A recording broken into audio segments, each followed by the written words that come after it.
Hello YouTubers. What I'm going to do today is reduce the size of 2-inch PVC down to something that's a little bit smaller.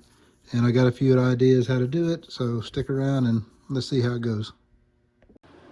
If you've seen plenty of other videos, then I'm sure you're familiar with using a heat gun to get the PVC soft.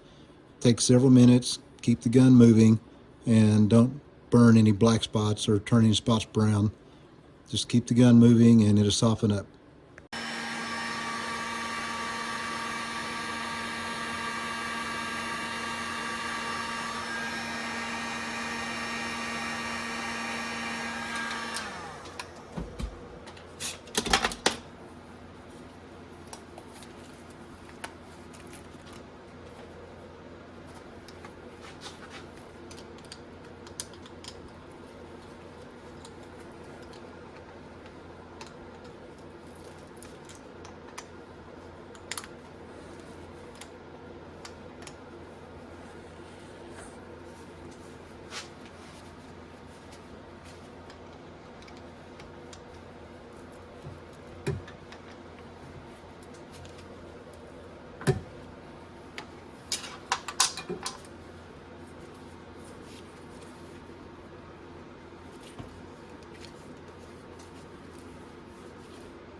What this is a small engine ring compressor.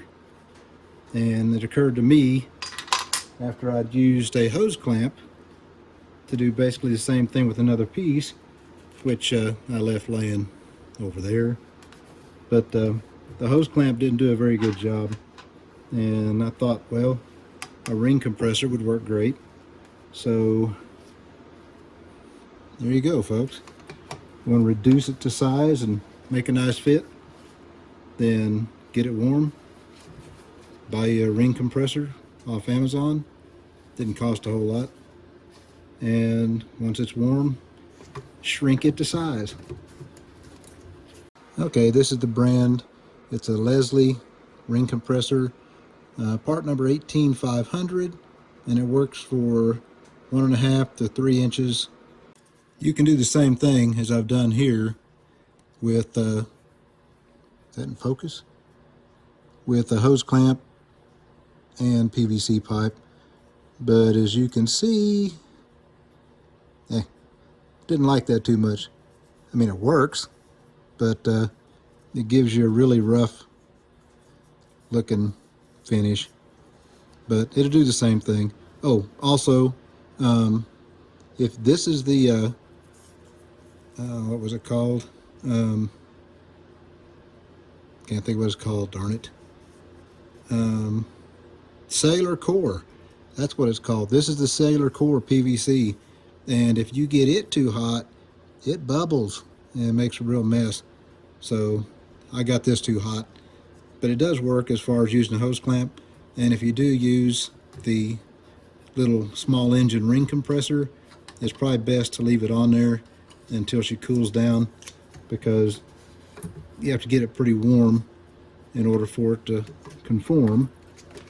But then you don't want it to take that off and it'll just swell back up. Okay, she's cooled down.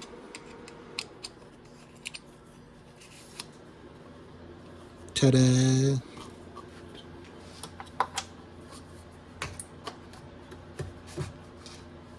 How's that? Okay, a couple of safety points.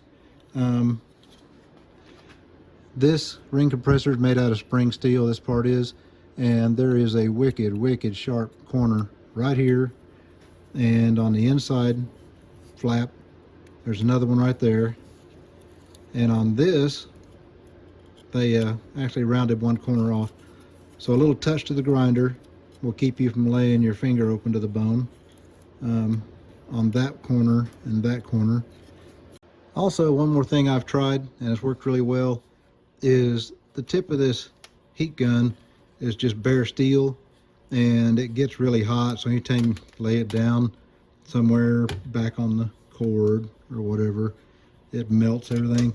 So just as an experiment, I covered it with silicone, and now we've just been using it, and the silicone's warm.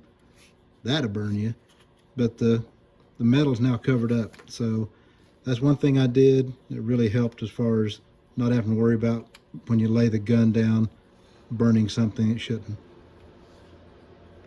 What you see here is an exhaust pipe flaring kit. You can use this to make exhaust pipes slip over each other. One size slips over the other, and it's got 3 different sizes. And when I needed to enlarge this PVC coupling to a much larger size than anything I had, I used this one, and it will get much larger than this. As it screws together, it swells out, and I used it to flare this end, and fortunately it didn't change the diameter of this end. I just went down to the ridge, stopped, got her hot, and used this to swell it up. So there's another option. If you're trying to get something enlarged, then that will do it. The reason I use the exhaust pipe expansion tool is this Cyclone is, well, it's pretty thin material, but I wasn't sure what it was made out of, and I was afraid that if I got this hot enough to slip over that to resize to the PVC to a nice fit, then it might actually shrink or damage this. May not have, but I didn't want to take the chance. So once it was to size, then it just sits on there really good, and no risk to do any damage to that. So this is called Quick Click, and I forget who it's made by. Syntex Systems. There you go. Thanks for stopping by. Hit like if you like it, and please subscribe.